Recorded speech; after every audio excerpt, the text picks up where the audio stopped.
ওর সাথেই পড়ালেখা করলো। ওই দেখো পূর্বপাড়ার আব্দুল কুদ্দুসের ছেলে প্রিন্স, কি নাম, প্রিন্স, এই 30 বছর বয়সে ঢাকায় 5টা ফ্ল্যাট, এরপরে শুনেছি বিদেশেও নাকি প্লট কিনেছে, ছেলে মেয়ে ইংল্যান্ডে পড়ায়। কি চালাক ছেলে, ঠিক কিনা বলেন?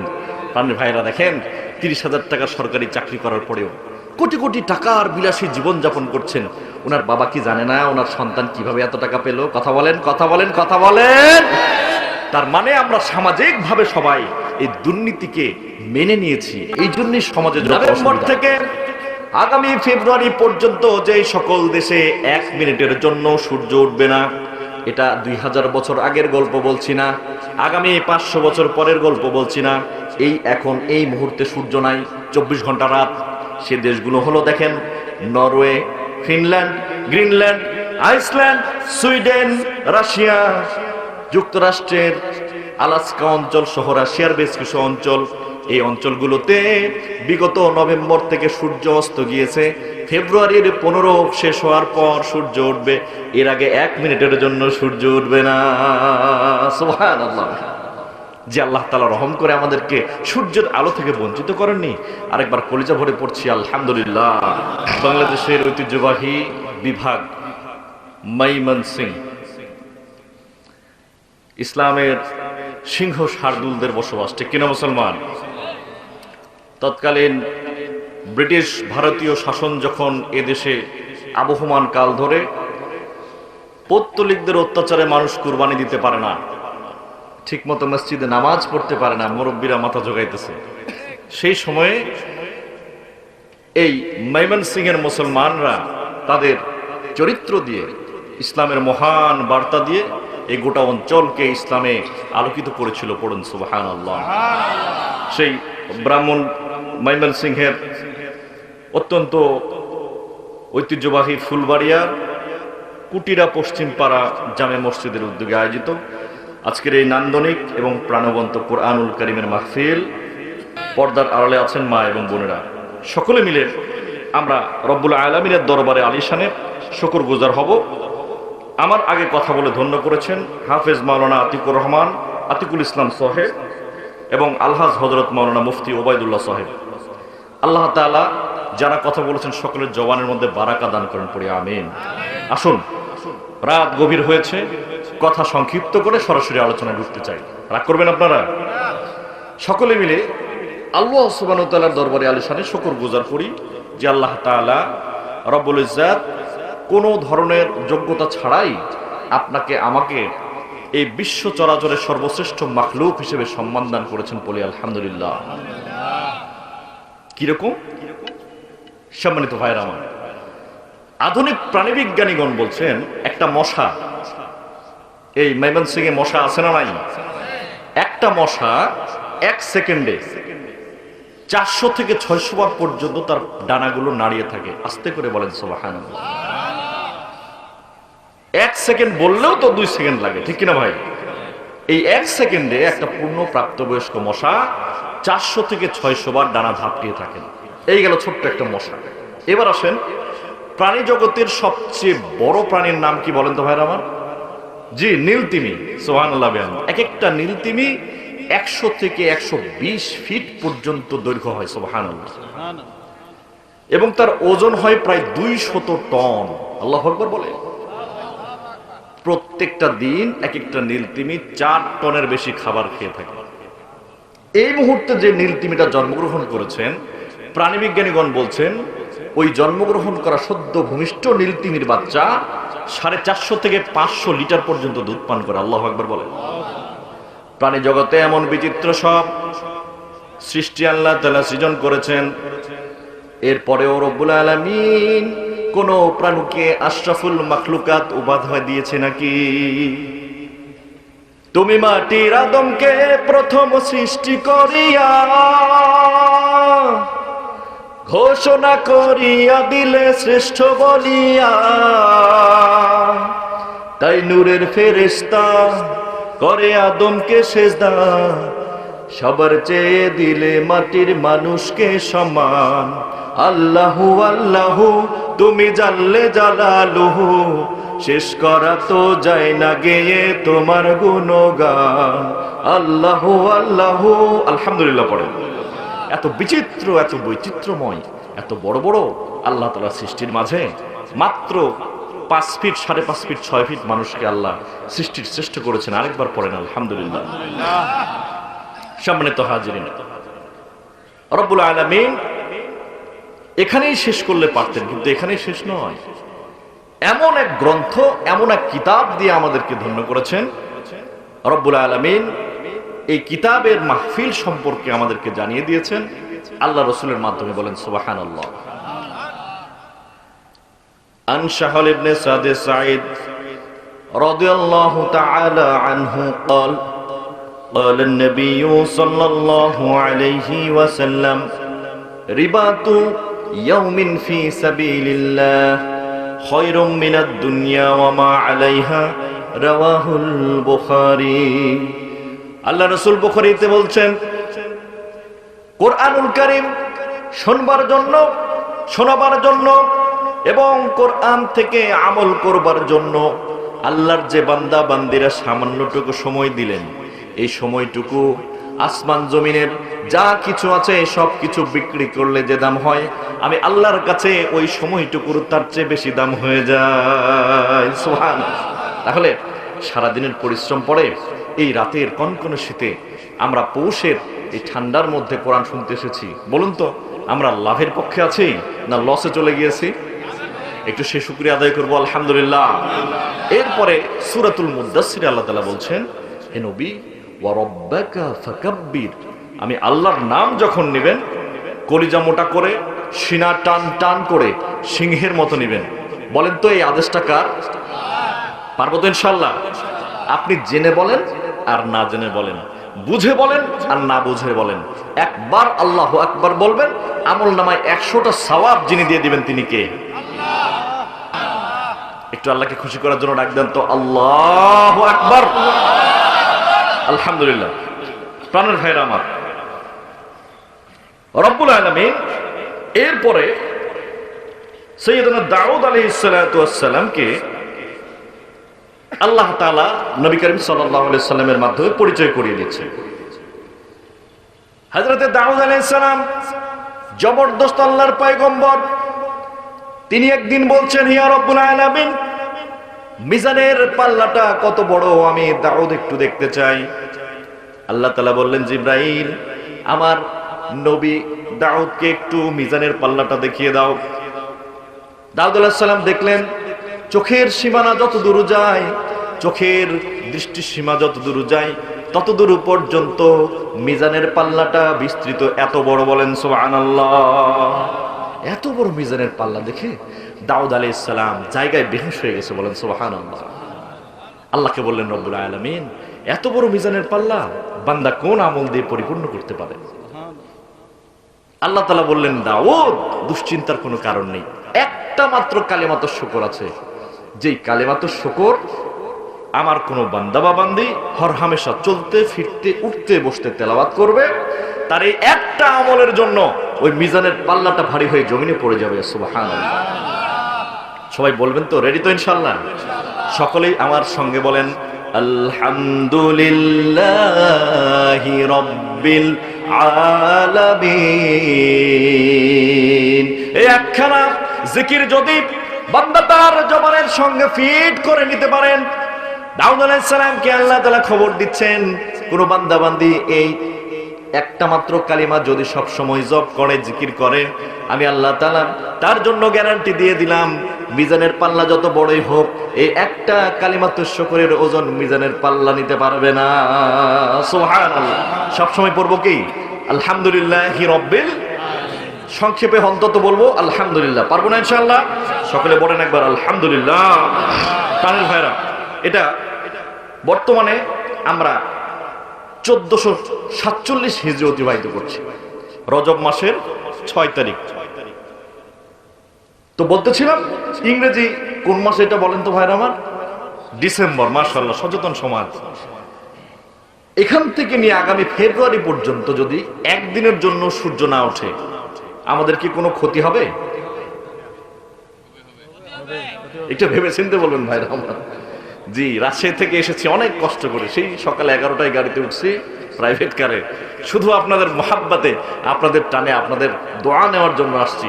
একটু মনোযোগ দিবেন, ইনশাআল্লাহ বিশ্বাস করবেন না, আপনার আজকের এই বসে থাকার সময়টা আপনার বৃথা যাবে না। কোনো দিন এই তাফসীর শুনেননি এমন একটা আমলওয়ালা তাফসীর আপনাদের কর্ণকুহরে আমি দিয়ে যেতে চাই ইনশাআল্লাহ। ওয়া মা তৌফিকি ইল্লা বিল্লাহ আলাইহি তাওয়াক্কালতু ওয়া আলাইহি ইউনিব। প্রাণের ভাইরা আমার, দেখুন আমাদের এই অঞ্চলে বেশি হয় ধান, কৃষি প্রধান এলাকা, ঠিক না? এরপরে আছে মাছের চাষ। বাংলাদেশের একমাত্র বৃহত্তর কৃষি বিশ্ববিদ্যালয় কোথায়? আর কোথাও নাই, শুধু ময়মনসিংহ। সুবহানাল্লাহ বলেন। এই কৃষি নির্ভর অঞ্চলে যদি সূর্য না থাকে, আমি গত পরশুদিন রাজশাহীর দুর্গাপুর এক মাহফিলে ছিলাম, সেখানে একজন মৎস্য গবেষকের সঙ্গে দেখা হয়েছে, তিনি ডক্টরেট পিএইচডি করছেন। তাকে বললাম যে সূর্য না থাকলে মাছের কি সমস্যা? উনি বলছেন মাছের প্রজনন ব্যাহত হবে, মাছের প্রজনন হবে না, বাচ্চা হবে না, ডিম ফুটবে না। পৃথিবীতে আজ এই মুহূর্তে এমন কিছু দেশ রয়েছে যে দেশগুলোতে গত নভেম্বরের 15 থেকে আগামী ফেব্রুয়ারির শুরু পর্যন্ত এই দীর্ঘ একটা সময় 1 মিনিটের জন্য সূর্য উদিত হবে না। বলেন সুবহানাল্লাহ। ওই আল্লাহ কি পারতেন না যে এই আইনটা আমার ময়মনসিংহ এর উপরও হয়ে যাক? পারতেন কিনা? কত দয়া করে আল্লাহ তাআলা না চাইতেই আমাদেরকে ওই রকম অবস্থা না দিয়ে কিছু সময় দিন, কিছু সময় রাত দিয়েছেন। বলেন না সুবহানাল্লাহ। প্রাণের ভাইয়েরা আমার, নভেম্বর থেকে আগামী ফেব্রুয়ারি পর্যন্ত যে সকল দেশে 1 মিনিটের জন্য সূর্য উঠবে না, এটা 2000 বছর আগের গল্প বলছি না, আগামী 500 বছর পরের গল্প বলছি না, এখন এই মুহূর্তে সূর্য নাই, 24 ঘন্টা রাত।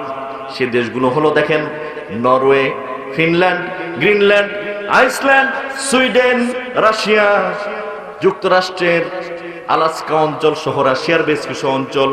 এই অঞ্চলগুলোতে বিগত নভেম্বর থেকে সূর্য অস্ত গিয়েছে। ফেব্রুয়ারির 15 শেষ হওয়ার পর সূর্য উঠবে, এর আগে 1 মিনিটের জন্য সূর্য উঠবে না। সুবহানাল্লাহ। যে আল্লাহ তাআলা রহম করে আমাদেরকে সূর্যের আলো থেকে বঞ্চিত করেননি, আরেকবার কলিজা ভরে পড়ছি আলহামদুলিল্লাহ। প্রাণের ভাইরা, আল্লাহ তাআলা যে আমাদের আল্লাহ, এটা কিভাবে বিশ্বাস করা যায়? আগে তাওহীদটা ঠিক করি, এরপরে আমরা তাফসীরে ঢুকবো ইনশাআল্লাহ। আচ্ছা দেখেন, আল্লাহ তাআলা আমাদের রব, এটা আমাদের বিশ্বাস, ঠিক না? কিন্তু আমরা কি আল্লাহকে কেউ দেখেছি? না। সূর্য বানিয়েছেন আল্লাহ, এ দাবি আমরা করি। অন্য ধর্মাবলম্বী লোকেরা বলে তাদের গড, তাদের প্রভু, তাদের দেবতা সূর্য তৈরি করেছে, ঠিক না? তার মানে সংঘর্ষ আছে। কিন্তু যুক্তি কোথায়? দেখেন আল্লাহ তাআলা যুক্তি দিচ্ছেন, বালা কাদিরিনা আলা আন নুসাওয়িয়া বানানা।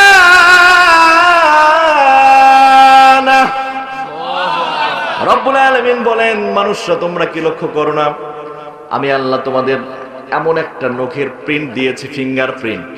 এখান থেকে নিয়ে কিয়ামত পর্যন্ত, তুমি থেকে নিয়ে আদম আলাইহিস সালাম পর্যন্ত পৃথিবীতে আগত অনাগত যত মানুষ এসেছে, যত মানুষ আসবে, কারো ফিঙ্গার প্রিন্টের সঙ্গে আরেকজনের ফিঙ্গার প্রিন্ট কোশ্চিন কালেও মিল হবে না। সুবহানাল্লাহ। দেখো না, দেখো পৃথিবীর কোন ধর্মগ্রন্থে, প্রাণের ভাইরা ভালো করে দেখেন, কোন নাস্তিক কোন অন্য ধর্মাবলম্বীকে জিজ্ঞেস করবেন, ভাই এই বিষয়ে তোমার ধর্মগ্রন্থে কোনো কিছু বলা রয়েছে কিনা? চ্যালেঞ্জ রইল কোরআনের পক্ষ থেকে। রাজশাহী থেকে আমি অধম কোরআনের সামান্য ছাত্র হয়ে আপনাদেরকে জানিয়ে দিয়ে গেলাম, যে কোনো ধর্মকে চ্যালেঞ্জ করে বলবেন এই আঙুলের প্রিন্টের ব্যাপারে তাদের ধর্মগ্রন্থে কোনো কিছু জোর দিয়ে বলা আছে কিনা। সুবহানাল্লাহ। কোন ধর্মগ্রন্থে বলা নাই, একমাত্র অকাট্য কোরআন কারিমে রব্বুল আলামিন চ্যালেঞ্জ করেছেন। বলেন আল্লাহু আকবার। প্রাণের ভাইরা আমার, এরপর আল্লাহ তাআলা বলছেন, ওয়ামা আরসালনাকা ইল্লা রাহমাতাল লিল আলামিন।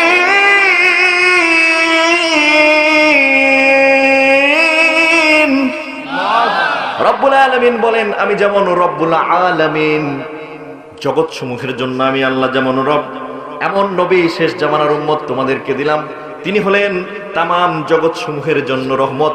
একটু হুঙ্কার দিয়ে বলা যাবে কি সুবহানাল্লাহ।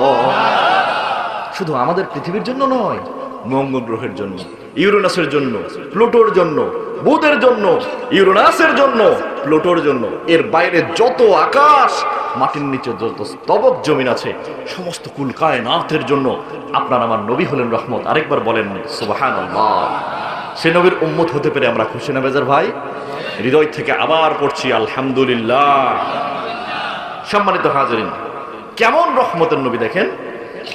তাইফের জমিনে আল্লাহ রাসূল সাল্লাল্লাহু আলাইহি ওয়াসাল্লাম ইসলামের দাওয়াত দেওয়ার জন্য চলে গিয়েছেন। আমাকে যেমন প্রিয় সাইফুল ভাই, আলমগীর ভাই, আপনার এলাকার মানুষরা দাওয়াত দিয়ে গরুর গোশ, মুরগির গোশ খাওয়ালো, ঠিক কিনা বলেন? এরপরে আশা করি যাওয়ার সময় হাদিয়াও দিবে, ঠিক কিনা? কথা বলেন। আল্লাহর নবীকে আল্লাহর কসম করে বলি, কেউ দাওয়াত দেয় নাই, কেউ টাকা দেয় নাই, কেউ এক গ্লাস পানি পর্যন্ত এগিয়ে দেয় নাই। আল্লাহ রাসূল নিজের দায়িত্বে দাওয়াত প্রদান করার জন্য তাইফে গিয়েছেন। কলিজার ময়মনসিংহবাসী ভালো করে শোনেন। আল্লাহ রাসূল সাল্লাল্লাহু আলাইহি ওয়াসাল্লাম বলছেন, হে মানুষেরা, ইয়া আইয়ুহাল ইনসান কুলু লা ইলাহা ইল্লাল্লাহ তুফলিহুন। হে মানুষেরা, পাথরের মূর্তির পূজা করো না, কাঠের তৈরি মূর্তির পূজা করো না, একমাত্র একাত্মবাদী রব্বুল আলামিনের ইবাদত করো আর জান্নাতি হয়ে যাও। পড়েন সুবহানাল্লাহ। এই দাওয়াত যখন আল্লাহ রাসূল দিলেন, তাইফের পথ ভোলা মানুষগুলো পাথর মারতে ছিল। পানের ভাইরা, হৃদয়ের কানটা একটু খুলে দেন। হাদিস মোবারকে আসছে, রাসূলুল্লাহর মহব্বতে আল্লাহর কোন বান্দা, নবীর কোন উম্মত যদি চোখের এক ফোঁটা পানি ঝরায়, আমার দিকে লক্ষ্য করেন, আল্লাহ রাসূলের তার উপরে শেফায়াত করা ওয়াজিব হয়ে যায়। বলেন সুবহানাল্লাহ। আহারে কত কষ্ট করেছেন আল্লাহর নবী। আল্লাহ রাসূলকে চোখা চোখা তীক্ষ্ণ তীক্ষ্ণ পাথরগুলো যখন মারতেছিল, আল্লাহ রাসূলের শরীর থেকে ঝরঝর করে ফিনকি দিয়ে রক্ত মোবারক গড়িয়ে পড়ছিল। আল্লাহু আকবার বলেন। আল্লাহ রাসূল আসমানের দিকে তাকিয়ে বললেন, রব্বুল আলামিন, আমি মুহাম্মদ এতিম মানুষ, আমার বাবা নাই, আমার ভাই নাই, আমার একটা বোনও দুনিয়ায় বাকি নাই। রব্বুল আলামিন, কাদের কাছে আপনি আমাকে ছেড়ে দিয়েছেন? এই তাইফের মানুষগুলো এত নিষ্ঠুর। আমি মানুষটা একবার নয়, দুইবার নয়, তিনবার পাথরের আঘাতে আঘাতে জমিনের মধ্যে পড়ে গেলাম। আবার খাড়া করে দাঁড় করিয়ে আমাকে হাঁটালো এবং পাথর মারলো। বলেন নাউজুবিল্লাহ। আম্মা জান আয়েশা বলছেন, আমি আল্লাহ রাসূলের একদিন জুব্বা মোবারক খুলে নিলাম, গায়ের মধ্যে দেখতে পেলাম অসংখ্য ছোট্ট ছোট্ট গর্তের মতো দাগ। আমি বললাম, আল্লাহ রাসূল, আপনার কবে আবার কুষ্ঠরোগ হলো? কবে আপনার বসন্ত হলো? আমি তো জানি না। আল্লাহ রাসূল চোখের পানি ছেড়ে দিয়ে বললেন, আয়েশা, এ কোনো বসন্তের দাগ নয়, ওই যে তায়েফে কাফের মুশরিকগুলো আমাকে পাথর মেরেছিল, ওই পাথর মারার জন্য আমি রাহমাতাল লিল আলামিনের শরীরের মধ্যে এত ক্ষত ক্ষত দাগ। বলেন আল্লাহু আকবার। আল্লাহ রাসূল এমনি করে জমিনের মধ্যে পড়ে গিয়েছেন। প্রাণের ভাইরা আমার লক্ষ্য করেন, হঠাৎ করে এক কাফেরের হৃদয়ে সামান্য দয়া হয়েছে। তিনি তার দাসকে, তার চাকরকে বলছেন, এই যাও একটু পানি পান করিয়ে আসো। তাছাড়া যদি আব্দুল্লাহ ইবনে মুহাম্মদ এইখানে মারা যায়, সবাই পড়েন সাল্লাল্লাহু আলাইহি ওয়াসাল্লাম, এইখানে যদি তিনি মারা যান, তাহলে তিনি হলেন কুরাইশের সন্তান। কুরাইশরা বড় শানদান, বড় ক্ষমতাধর, তারা আমাদের তায়েফের উপরে হামলা করতে পারে। সুতরাং তিনি যেন মারা না যায়, একটু লক্ষ্য রেখো। মারছো মারো, কিন্তু তাকে প্রাণে মারা যাবে না। বলেন নাউজুবিল্লাহ। কাফেরের দাসের নাম হলো আদল ইবনে সাআদ। তিনি তখন ইসলাম কবুল করেননি। তিনি একটু পানি নিয়ে রাসূলুল্লাহর সামনে আসলেন। সম্মানিত হাজিরিন, ওই সময়ে একজন দাসকে পশুর চেয়েও খারাপ ব্যবহার আচরণ করা হতো। নাউজুবিল্লাহ বলেন। দাসদেরকে পণ্যের মতো বাজারে তুলে বিক্রি করে দেওয়া হতো। এরকম একটা দাসকে আল্লাহ রাসূল দেখবার পরে সুন্দর করে মিষ্টি করে একটা ডাক দিয়েছেন, ভাই। সুবহানাল্লাহ বলেন। একে তো চাঁদের মতো সুন্দর চেহারা, সেই চেহারা দেখবার পরে আদল ইবনে সাদ বেহুশ হয়ে যাওয়ার উপক্রম। এত চমৎকার আপনার আমার নবী, সুবহানাল্লাহ। এরপরে মিষ্টি মুখে চমৎকার কণ্ঠে আল্লাহ রাসূল যখন ডাক দিয়েছেন, ভাই, এ ভাই, তোমার বাড়ি কোথায়? আমাকে পানি পান করাতে এসেছো। আমার প্রচুর পিপাসা লেগেছিল, তোমার পানি পান করে আমার কলিজাটা শীতল হয়েছে। আমি দোয়া করি রব্বুল আলামিন যেন তোমাকে জান্নাতি মানুষ না করে দুনিয়া থেকে বিদায় করায় না। সুবহানাল্লাহ। আল্লাহ যেন তোমাকে জান্নাতি মানুষ করেই দুনিয়া থেকে বিদায় করায়। এত চমৎকার দোয়া শুনে দাসের হৃদয়টা গলে গিয়েছে। সম্মানিত হাজিরিন, আদল ইবনে সাদ বলছেন আমার বাড়ি হলো নেনুয়া। কোথায় ভাই? নেনুয়া। রাসূলুল্লাহ ঠিক যেন পরিচিত কেউ বলছেন, এমন ভাবে তিনি বলছেন, ও নেনুয়া, নেনুয়া তো আমার ভাইয়ের এলাকা, তুমি আমার ভাইয়ের এলাকার লোক, তুমি আমার কাছের মানুষ। সুবহানাল্লাহ বলেন। দাস অবাক হয়ে বলছেন, আপনার ভাইয়ের এলাকা মানে? কোথায় সেই ইরাকের মসুল শহরের নেনুয়া অঞ্চল, আর কোথায় মক্কার, কোথায় তায়েফ? এত দূর অঞ্চল, প্রায় 2500 মাইল দূরে, সেখানে আপনার ভাই কোত্থেকে? আর আমি যতদূর জানি আপনি হলেন একমাত্র এতিম মানুষ, আপনার কোনো ভাই নাই, বোন নাই। আল্লাহ রাসূল বলছেন সেই এলাকায় বাস করত আমার একজন ভাই, তিনিও ছিলেন আল্লাহর নবী, তার নাম হলো সাইয়্যিদনা ইউনূস আলাইহিস সালাম। সুতরাং আমিও একজন আম্বিয়া, তিনিও ছিলেন আম্বিয়া। সুতরাং ইউনূস নবী হলেন আমার একজন ভাই, আর তুমি সেই এলাকার মানুষ, তুমি হলে আমার কলিজার মানুষ, তুমি আমার মুহাব্বতের মানুষ। এত সৌম্য ব্যবহার দেখে আদল ইবনে সাদ বলছেন আমি মানি না, এত চমৎকার আচরণের মানুষ কোনোদিন মিথ্যাবাদী হতে পারে না। নিশ্চয়ই আপনি আল্লাহর রাসূল, আমাকে এখনই পড়িয়ে দিন লা ইলাহা ইল্লাল্লাহু মুহাম্মাদুর রাসূলুল্লাহ, লা ইলাহা ইল্লাল্লাহ, লা ইলাহা, সবাই লা ইলাহা মুহাম্মদ, লা ইলাহা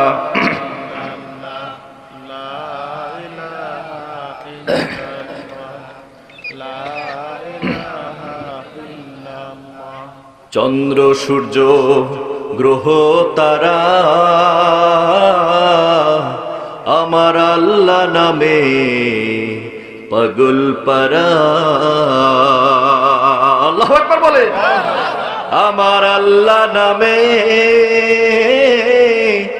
এত মায়া জপলেও হৃদয় ভরে না, লা ইলাহা ইল্লাল্লাহ, লা ইলাহা, জোরে জোরে লা ইলাহা।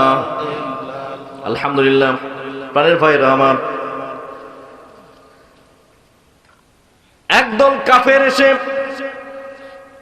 আল্লাহ রাসূলকে এরপরে বলছেন, হে মুহাম্মদ ইবনে আব্দুল্লাহ, পড়েন সাল্লাল্লাহু আলাইহি ওয়াসাল্লাম, একটা প্রশ্নের জবাব যদি দিতে পারেন, আমরা এই মুহূর্তে এই উপস্থিতিতে সবাই মিলে ইসলাম ধর্ম কবুল করব। বলেন সুবহানাল্লাহ। প্রাণের ভাইরা, আমাদের গ্রাম দেশে যদি কোনো স্বামী স্ত্রীর পুত্র সন্তান না হয়, মানে সন্তানটা ছেলে না হয়, আমরা কিন্তু সচরাচর মেয়েকে, মেয়ের বাপকে ডেকে অপমান করি, ঠিক না? তোমার মেয়ে অপয়া, তোমার মেয়ের ভিতরে সন্তান ধারণ, ছেলে সন্তান ধারণের ক্ষমতা নাই, ঠিক কিনা? দেখেন এই হাদিস একেবারে বিশুদ্ধ রিওয়ায়াত থেকে আপনাদের খেদমতে দিয়ে যাচ্ছি। মায়েরা কান খুলে শুনবেন, বিশেষ করে আমার আম্মাজিরা, আমি এক মায়ের সন্তান সেজন্য বলছি, আমাদের আম্মাজিদের এই ভুল ধারণা, ছেলের বউদের প্রতি এই অভিযোগ যে তোমার কারণেই আমার ছেলের ছেলে বাচ্চা হয় না। দেখেন আল্লাহ রাসূল কি বলছে। ইহুদিদের পণ্ডিতরা, তৌরাতের পণ্ডিতরা, ওল্ড টেস্টামেন্ট, নিউ টেস্টামেন্টের পণ্ডিতরা এসে বলছেন, আপনি যদি শেষ নবী হয়ে থাকবেন তাহলে অবশ্যই উত্তরটা আপনার জানার কথা। বলুন তো কোন বিষয়ের উপর গুরুত্ব আরোপ করে একটা দম্পতির সন্তান পুত্র হয় অথবা কন্যা হয়? আল্লাহু আকবার বলেন। আল্লাহ রাসূল সিজদায় পড়লেন, জিবরিল আলাইহিস সালাম এসে খবর জানিয়ে দিলেন। আল্লাহ রাসূল বলছেন, চাঁদের চেয়েও সুন্দর একখানা হাসি দিয়ে আল্লাহ রাসূল বলছেন, হে ইহুদি পণ্ডিতরা শুনে নাও, তোমাদের পূর্ববর্তী গ্রন্থের মধ্যে আল্লাহ ইঙ্গিত দিয়েছেন। প্রাণের ভাইরা লক্ষ্য করেন, মায়ের রেহেমের মধ্যে বাবার নাপাক পানি যদি শক্তিশালী হয়, মায়ের রেহেমের মধ্যে বাবার নাপাক পানি যদি শক্তিশালী হয়, তাহলে গর্ভের সন্তানটা পুত্র সন্তান হয়ে যায়। আল্লাহু আকবার। আর মায়ের রেহেমের মধ্যে বাবার নাপাক পানিটা যদি দুর্বল হয়ে যায়, তাহলে পেটের সন্তানটা রব্বুল আলামিনের কুদরতে কন্যা সন্তান হয়ে যায়। সুবহানাল্লাহ। এই সব দেওয়ার মালিক কে? আল্লাহ। সুতরাং সন্তান ছেলে হোক আর মেয়ে হোক, শুকরিয়া আদায় করবো কার? সুবহানাল্লাহ বিহামদিহি। আমরা যারা সন্তানের পিতা রয়েছি সব সময় আল্লাহ শুকরিয়া আদায় করব। এর কারণ আমাদের চতুর্পাশে এমন অনেক ধনাঢ্য কোটিপতি ব্যক্তি আছেন যাদের একটা সন্তানও দুনিয়ায় নাই, ঠিক কিনা ভাই? যার নাই তিনিই জানেন সন্তান না থাকার কি কষ্ট। আল্লাহ তাআলা সমস্ত মুমিন মুমিনাতের ঘর আলো করে সন্তান দান করেন, আমরা বলি আমিন।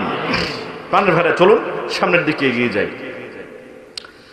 রব্বুল আলামিন এরপরে কোরআন কারীম সম্পর্কে বলছেন, হাযা বায়ানুল লিন-নাসি ওয়া হুদাও ওয়া মাউইযাতুল লিল মুত্তাকিন।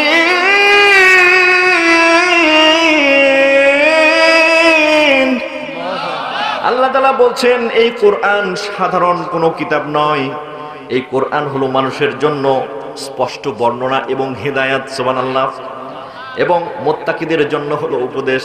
একটু সুবহানাল্লাহ বলবেন না? প্রাণের ভাইরা আমার, কেমন হেদায়াত একটু দেখি। আল্লাহর এই সৃষ্টি জগতের মধ্যে মাত্র দুইটা প্রাণী রয়েছে যাদেরকে হেদায়েত অ্যাচিভ করতে হয়, অর্জন করতে হয়। তার এক নম্বরের প্রাণী হলো জিন, আর দুই নম্বরের প্রাণী হলো ইনসান, অর্থাৎ মানুষ। এদেরকে হেদায়েত অর্জন করতে হয়। কথা বুঝতে পারছেন? আর বাকি যত মাখলুক আল্লাহ তাআলা সৃষ্টি করেছেন, সমস্ত মাখলুকগুলোকে রব্বুল আলামিন তার কুদরতি নিজাম দ্বারা তাদেরকে হেদায়েত দিয়ে দুনিয়ায় পাঠিয়েছেন। একটু পড়েন সুবহানাল্লাহ। দেখেন প্রকৃতিতে আল্লাহ কেমন হেদায়েত দিয়েছেন, সুবহানাল্লাহ বিহামদিহি। লক্ষ্য করেন প্রাণের ভাইরা আমার, আমাদের এই শীতকালে মা চাচিরা, আমাদের স্ত্রীরা বাসা বাড়ির আঙিনায় শিমের গাছ লাগায়, লাউয়ের গাছ লাগায়, ঠিক কিনা বলেন? একটা শিমের বীজ দানা জমিনে পুঁতে দেওয়ার পরে অল্প কিছুদিন পরে ছোট্ট একটা চকচকে সুন্দর সবুজ রঙের, কচি কচি সবুজ রঙের একটা ডগা বেরিয়ে গেল। এবার মা চাচিরা সেখানে কঞ্চি বা লাঠি বা বাঁশ পুঁতে দিল। বলেন তো কে তাকে শিখালো ওই কঞ্চি বা বাঁশ বেয়ে বেয়ে তাকে উপরে উঠতে হবে? একবার ভেবে দেখেছেন? একটু বলেন আল্লাহু আকবার। ওই রব্বুল আলামিন তাকে হেদায়েত দিয়ে দুনিয়ায় পাঠিয়েছেন। এই হলো হেদায়েত। সামনের দিকে এগিয়ে চলেন। বাসা বাড়িতে গরু আছে, আছে না নাই? গরুর দুগ্ধ দহন করেছেন। ওলান, আমাদের রাজশাহীর ভাষায় বলে ওলান, আপনারা কি বলেন? হ্যাঁ, মা গরুর ওলান। ওলানে আর একটু দুধ নাই। অনেকবার আপনি প্রেস করছেন, এভাবে দহন করছেন, দুধ আর নাই। এবার আপনি বালতিটা নিয়ে চলে গেলেন, বাছুরটাকে ছেড়ে দিলেন। রব্বুল আলামিন ওই মাসুম ছোট্ট বাছুরটাকে কেমন করে হিকমা দিল দেখেন। হেদায়েত কাকে বলে? বাছুরটা এসে এমন ভাবে মাথা দিয়ে মায়ের স্তনের মধ্যে একটা ঝাঁকি মারে, সঙ্গে সঙ্গে তার মুখ ভরে দুগ্ধ চলে আসে। বলেন সুবহানাল্লাহ। কে ওই গরুকে শেখালো? গরু। তুমি মা হয়েছো, তোমার বাড়িওয়ালাকেও যেমন দুগ্ধ দিতে হবে, ঠিক তেমনি তোমার সন্তানের জন্য আমি আল্লাহ তোমার পেটের মধ্যে একটা গোপন কুঠুরি রেখেছি, সেইখানে তোমার সন্তানের জন্য কিছুটা দুধ তুমি রেখে দিয়ে দিও। সুবহানাল্লাহ। এই হলো প্রাণী জগতের হেদায়েত। সম্মানিত হাজিরিন, আরো অনেক হেদায়েত আছে, রাত গভীর আপনাদের কষ্ট দিতে চাই না, সামনের দিকে আমি আগাতে চাই। রব্বুল আলামিন এমনি হেদায়েত দিলেন কোরআন কারীম। সুতরাং কোরআন পড়বে যারা হেদায়েত পাবে তারা, কোরআন শুনবে যারা হেদায়েত পাবে তারা, আর হেদায়েত পাবে যারা জান্নাতে যাবে তারা। বলেন ঠিক কিনা আপনারা? সম্মানিত হাজিরিন, আল্লাহ আমাদের সবাইকে জান্নাতে কবুল করেন বলি আমিন। প্রাণের ভাইরা আমার, কোরআনুল কারীম এমন এক বরকতি কিতাব। রব্বুল আলামিনের হাবিব বললেন, আমার মেয়ে ফাতেমার বিয়ে দিতে চাই। ফাতেমার বিয়ে, সুবহানাল্লাহ পড়েন। সাইয়্যিদাতুন নিসাই আহলিল জান্নাহ, জান্নাতি মেয়েদের সরদারিনী হচ্ছেন সাইয়্যিদিনা ফাতেমা। সুবহানাল্লাহ পড়বেন না? ফাতেমার বিয়ে দিতে চাই। কে বিয়ে করবে আমার মেয়েকে? তার এক নম্বরের যোগ্যতা হলো সবার আগে কোরআন কারীম খতম দিতে পারতে হবে। সুবহানাল্লাহ। আমাদের দেশে মেয়ের জন্য এক নম্বরের শর্ত হলো সরকারি ঘুষের একটা বড় চাকরি লাগবে। মুরব্বি বলেন ঠিক না? ঠিক। অল্প টাকায় হবে না বাজান। অল্প টাকায় চাকরি করে আমার সাইফুল ভাইয়ের মতো, আলমগীর সাহেবের মতো অল্প টাকায় বেতনে চাকরি করে, দেখলে বলবে কি বোকার বোকা, ওর সাথেই পড়ালেখা করলো। ওই দেখো পূর্ব পাড়ার আব্দুল কুদ্দুসের ছেলে প্রিন্স, কি নাম? প্রিন্স। এই 30 বছর বয়সে ঢাকায় 5টা ফ্ল্যাট, এরপরে শুনেছি বিদেশেও নাকি প্লট কিনেছে। ছেলে মেয়ে ইংল্যান্ডে পড়ায়। কি চালাক ছেলে, ঠিক কিনা বলেন? প্রাণের ভাইরা দেখেন, 30,000 টাকা সরকারি চাকরি করার পরেও কোটি কোটি টাকার বিলাসী জীবন যাপন করছেন। ওনার বাবা কি জানে না ওনার সন্তান কিভাবে এত টাকা পেল? কথা বলেন, কথা বলেন, কথা বলেন। তার মানে আমরা সামাজিক ভাবে সবাই এই দুর্নীতিকে মেনে নিয়েছি, এই জন্যই সমাজে যত অসুবিধা। আগের জামানার মুরব্বীদেরকে দেখলে আমাদের মনে আছে, ভাই আপনার মনে আছে নিশ্চয়ই, মুরব্বীদেরকে আসা দেখলে, প্রাইমারির স্যারদেরকে আসা দেখলে আমরা রাস্তার এক কোনায় এভাবে জবুথবু হয়ে দাঁড়িয়ে থাকতাম। কথা বলেন। কিন্তু সেই আদর্শটা আজকে হারিয়ে যাওয়ার কারণে আমার যুবকদের কোনো দোষ নাই, দোষ হচ্ছে আমরা যারা অভিভাবক, আমরা আমাদের সন্তানদেরকে দিনই তারবিয়ত দেব। ভাই এখানে একটা ছোট্ট কথা বলবো, কষ্ট নেবেন কেউ? দেখেন আপনাদের লাগে কি পান্তা ভাত খান আপনারা? আমরা কিন্তু খুব পান্তা ভাত খাই ভাইজান। আচ্ছা, এই সকালবেলা গরমের দিন যখন পেঁয়াজ দিয়ে পান্তা ভাত খাবেন দারুণ কিন্তু মজা, কিন্তু বলেন সারাদিন মুখের দুর্গন্ধ থাকে কি থাকে না? ঠিক তেমনি করে আধুনিক মুফাসসিরিনে কেরামগণ বলেন, ছোট্টবেলায় সন্তানকে যদি আমি ইসলামের তারবিয়ত শিক্ষা দিই, সারাটা জীবন ওই যে সকালে পেঁয়াজ খেলে সারাদিন যেমন গন্ধ থাকে, সারাটা জীবন এই সন্তানের ভিতরে ইসলামের তারবিয়ত থেকে যাবে। বলেন আল্লাহু আকবার। এই জন্য ছোট্টবেলায় সন্তানগুলোকে আমরা ইসলাম শিক্ষা দিব তো ইনশাআল্লাহ। এরপরে তারা ডাক্তার হোক, ইঞ্জিনিয়ার হোক, আমাদের কোনো আপত্তি নাই, কারণ ডাক্তার ইঞ্জিনিয়ার আমাদের সন্তানগুলো হবে, আমাদের মুখ উজ্জ্বল হবে, এলাকা উজ্জ্বল হবে, ঠিক কিনা ভাই? সম্মানিত হাজিরিন, আসুন এবার কোরআন সম্পর্কে শুনে। আল্লাহ নবী ঘোষণা দিলেন, আমার মেয়ে ফাতেমার যে জামাই হবে তার 1 নম্বর যোগ্যতা হলো সবার আগে কোরআন কারীম খতম দিতে হবে। সাহাবীরা সব ব্যাকুল, সবাই শুরু করেছেন আলহামদুলিল্লাহি রাব্বিল আলামিন আর রহমানির রহিম মালিকি ইয়াউমিদ্দিন ইয়্যাকা না'বুদু ওয়া ইয়্যাকা নাস্তাঈন ইহদিনাস সিরাতাল মুস্তাকিম সিরাতাল লাযীনা আন'আমতা আলাইহিম গায়রিল মাগদুবি আলাইহিম ওয়ালাদ-দাল্লিন আমিন। আলিফ লাম মিম। একটু গিয়েছেন সাহাবীরা, এই পর্যন্ত একটু সামনে গিয়েছেন, হঠাৎ করে দেখা গেল এক সাহাবী হাত তুলেছেন, নাম আলী ইবনে আবি তালেব। সুবহানাল্লাহ বলেন। আলী রাদিয়াল্লাহু তাআলা আনহু হাত তুলে বলছেন, লাব্বাইক ওয়া সা'দাইক ইয়া রাসূলুল্লাহ, আমার সে আল্লাহর রাসূল, আমি কোরআন কারীম খতম করে ফেলেছি। বলেন মারহাবা। আল্লাহর রাসূল তো জানেন, ঠিক কিনা বলেন? কেন আলী বলছে আমি শেষ করে ফেলেছি?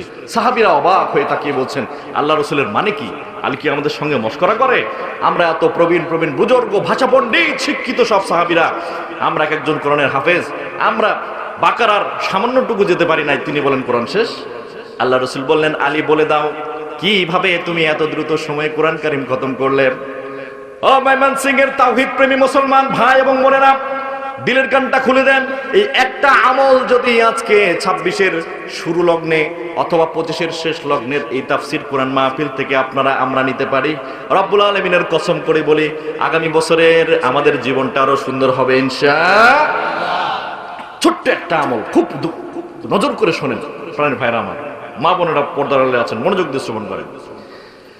আলী ইবনে আবি তালেব রাদিয়াল্লাহু তাআলা আনহু বলছেন, হে আল্লাহর রাসূল, একদিন আপনার মুখে শুনেছিলাম কেউ যদি খৌফ ও খাশিয়াতের সঙ্গে তার তিল তারকিব মাখরাজ শুদ্ধ করে কুল হুয়াল্লাহ সূরা, বলেন কোন সূরা? সবাই বলেন সূরা ইখলাস। মাশাআল্লাহ, এই সূরাটা মাত্র 3 বার, বলেন সবাই কয়বার? আরো জোরে, জোর হলো না, জোরছে বলো। কেন বললাম এতবার? আপনাদের জন্য কর্ণকুহরে অবশ্যই হৃদয়ে আছে, আরো বেশি সেটা হৃদয়ঙ্গম হয়।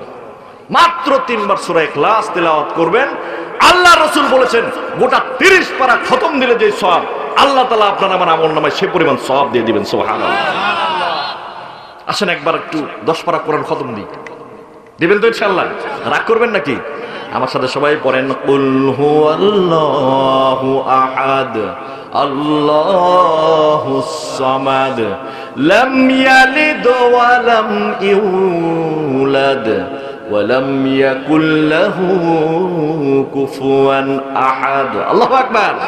10 পারা কোরআন খতমের সওয়াব যিনি দিয়েছেন তিনি কে? আর 2 বার পড়লে কয় পারা কোরআন খতম হবে? করবো তো এই আমলটা? মুরব্বি করা যাবে ইনশাআল্লাহ? এই যুবক ভাইরা পারবেন ইনশাআল্লাহ? একটু যুবকদের তাকবীর শুনবো, আমার মতো যাদের দাড়ি পেকে গেছে তাদের নয়, শুধু যুবকদের লিল্লাহে তাকবীর। এইবার মুরব্বিদের দেখি পুরাতন চাল ভাতে বাড়তে হবে। আমার দলের লোকজন মুরব্বিরা, আমার মাথার তাজ, আপনাদের এবার কণ্ঠ শুনতে চাই।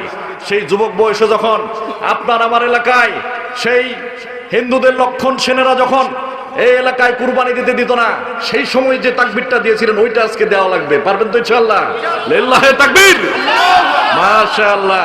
আমার মনে হয় এবার সবাই একবারে দিয়ে রব্বুল আলামিনের কাছে হাজিরা দিয়ে, আল্লাহ ময়মনসিংহের এই প্রান্ত থেকে আপনার পবিত্র নামখানা নিলামে ভেতনার জামানায় আপনার নবী বলেছেন শেষ জামানায় আমার জন্য, আমার আল্লাহর জন্য একবার যদি কেউ তাকবীর দেয় তার শরীরের ভিতরে 80টা রহমত রব্বুল আলামিন দিবেন। এই জন্য আমরা আল্লাহর দরবারে একটা তাকবীর দেব, লিল্লাহে তাকবীর। আলহামদুলিল্লাহ রব্বুল আলামিন আমাদের সবার হায়াতকে বুলন্দ করেন, বাড়ায় দেন, বলি আমিন। সম্মানিত হাজিরিন, আল্লাহ রাসূল সাল্লাল্লাহু আলাইহি ওয়াসাল্লাম তাবুক যুদ্ধে গিয়েছেন। বলেন তো কোন যুদ্ধ? তাবুক যুদ্ধে আল্লাহ রাসূল চলে গিয়েছেন, তাবুক অভিযানে। হঠাৎ করে আসমানের দিকে আল্লাহ রাসূল তাকায় দেখলেন আকাশটা কেমন যেন ম্রিয়মান, সূর্যটা কেমন যেন নিভু নিভু। আল্লাহ রাসূল একটু পরে মুচকি হাসলেন। সাহাবীরা জিজ্ঞেস করলেন, আল্লাহ রাসূল খবর কি? আল্লাহ রাসূল বললেন, একটু অপেক্ষা করো সাহাবী, আমি একটু ব্যাপারটা বুঝে নিই। সুবহানাল্লাহ বলেন। আল্লাহ রাসূল দেখলেন জিবরাইল আলাইহিস সালাতু ওয়াস সালাম 1,40,000 ফেরেশতা নিয়ে আসমান থেকে জমিনের দিকে আসতেছেন। বলেন সুবহানাল্লাহ। আল্লাহ রাসূল বললেন, খবর কি জিবরাইল? জিবরাইল বলছেন, হে আল্লাহ রাসূল, আপনার জানবার কথা নয়, আপনি আছেন তাবুকের ময়দানে, আর ওইদিকে মদিনায় আপনার প্রিয় সাহাবী মুআবিয়া ইবনে মুআবিয়া আল মুজানি। বড় ভাই কি নাম বললাম? মুআবিয়া ইবনে মুআবিয়া আল মুজানি। আপনার এই প্রিয় সাহাবী যাকে আপনি মদিনায় থাকার জন্য রুখসত দিয়েছেন, সুযোগ দিয়েছেন, সে মদিনায় ইন্তেকাল করেছে। আপনি তাবুক যুদ্ধের এই ময়দান থেকে তার জন্য গায়েবানা জানাজা পড়ুন। সুবহানাল্লাহ। যেমন আমরা এখানে শহীদ আব্দুল হাদির জানাজা পড়েছি, পড়েছেন না আপনারা? এমনি করে আল্লাহ রাসূলকে বলা হলো, হে আল্লাহ রাসূল, মুআবিয়া ইবনে মুআবিয়া আল মুজানির আপনি এখানে এখন গায়েবানা জানাজা পড়েন। অনেকে কিন্তু বলে থাকেন গায়েবানা জানাজার নাকি গুরুত্ব নেই। আসলে এটা ভুল কথা। প্রাণের ভাইরা দেখেন, সালাতের ব্যাপারে আমরা কার্পণ্য করব না ইনশাআল্লাহ। আমরা সালাত আদায় করব, আল্লাহ কবুল করুন, বলেন আমিন। আল্লাহ রাসূল বললেন, বুঝলাম গায়েবানা জানাজা হবে, তুমি তো সব সময় একাই খবর দিতে আসো, 1,40,000 ফেরেশতার হাকিকত কি? সুবহানাল্লাহ। জিবরাইল আলাইহিস সালাম বলছেন, হে আল্লাহর রাসূল, মুআবিয়া ইবনে মুআবিয়া আল মুজানি এমন একখানা আমল করে থাকেন যে আমলটা আসমানের সমস্ত ফেরেশতারা পছন্দ করেন, সবাই মিলে তার জন্য আল্লাহর কাছে দোয়া করতে থাকেন। সুবহানাল্লাহ।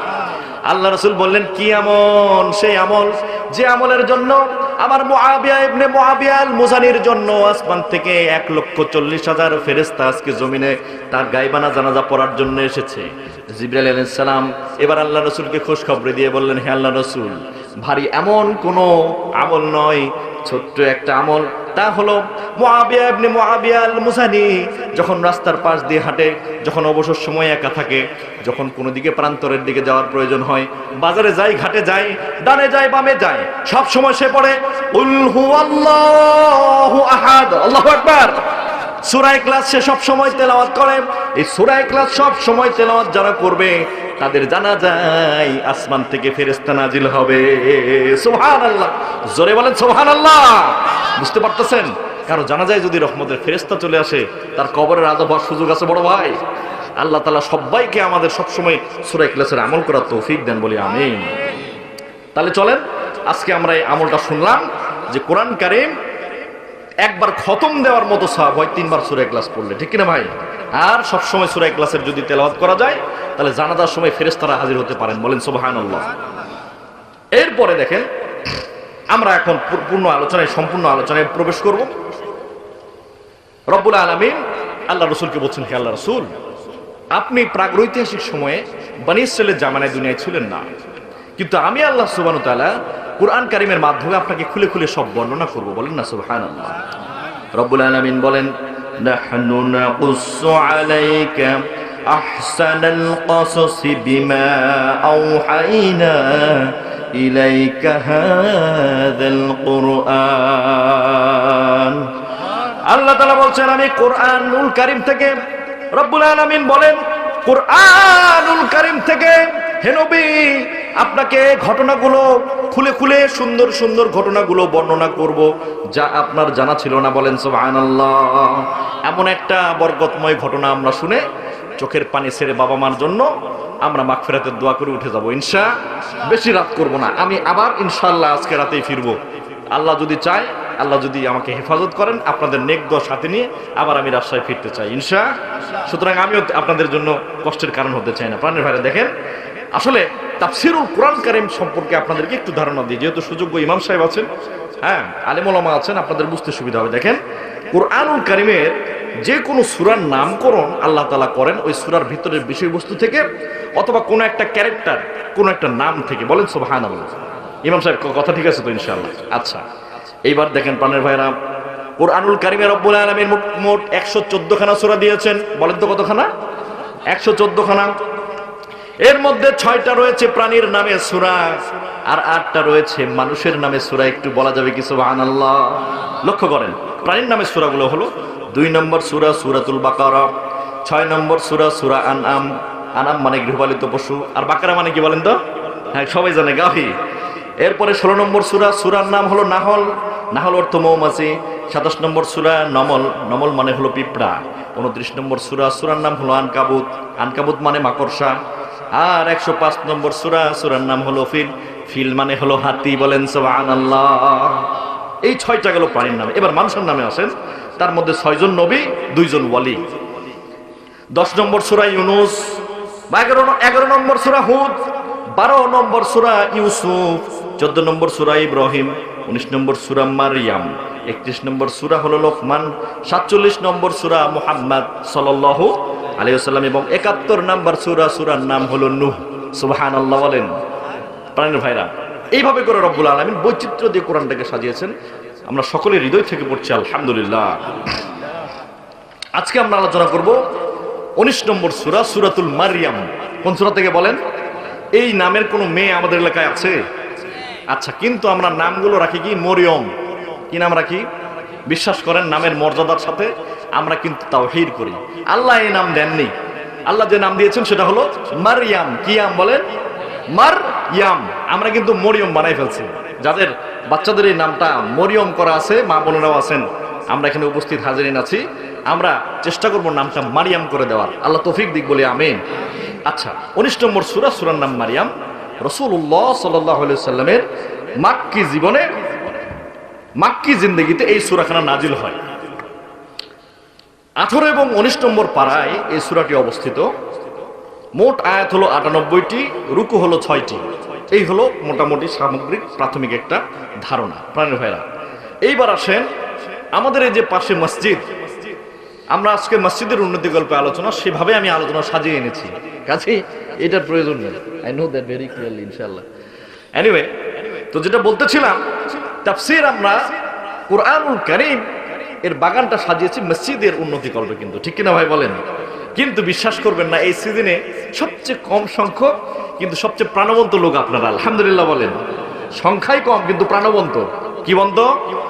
যুগ জামানা পাল্টে দিতে চায় না অনেকজন, এক মুমিনি আনতে পারে জাতির জাগরণ। ঠিক কিনা মুসলমান? সবাই যদি জান্নাতে যায়, জাহান্নামে যাবে কে? কথা বলে। কিন্তু আমরা চাই সবাইকে নিয়ে জান্নাতে থাকতে। ঠিক কিনা ভাই? সম্মানিত হাজিরিন, দেখুন এই কুরআনুল কারীম আমার আলমগীর ভাইয়ের বাবার রেজিস্ট্রি করা সম্পত্তি, ঠিক না? নালে ইমাম সাহেবের। আর মসজিদটা তো সাইফুল ভাইয়ের দাদা বোধহয় দিয়ে গেছে। কি বলেন? না আমার এই মুরব্বী। রব্বুল আলামিন বলেন, ইন হুয়া ইল্লা যিকরা লিল আলামিন।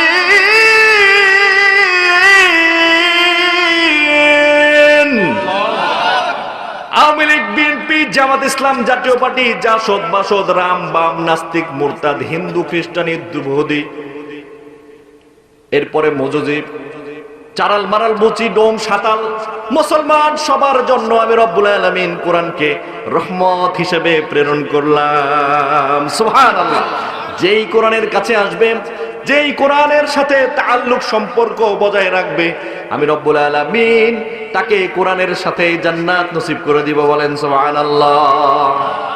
প্রাণের ভাইরা, এই আয়াতটা আমার বুঝে আসতেছিল না, কিন্তু বুঝে আসলো তখন একটা উদাহরণ দেখলাম। উদাহরণটা কেমন শুনবেন আপনারা?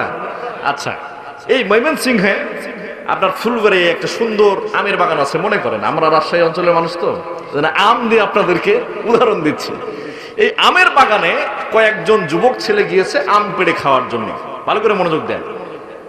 আমের বাগানের মালিক এবার একজনকে ধরে ইতি রকম তাকে সাজা দিয়েছেন, শাস্তি দিয়েছেন। সম্মানিত হাজিরিন, এবারে ছেলেরা এখন থেকে পালিয়ে চলে গিয়েছে। ওই ছেলেদের মাঝে একজন ছিল ভদ্র ছেলে, বন্ধুদের পাল্লায় চলে আসে, হয় না এরকম?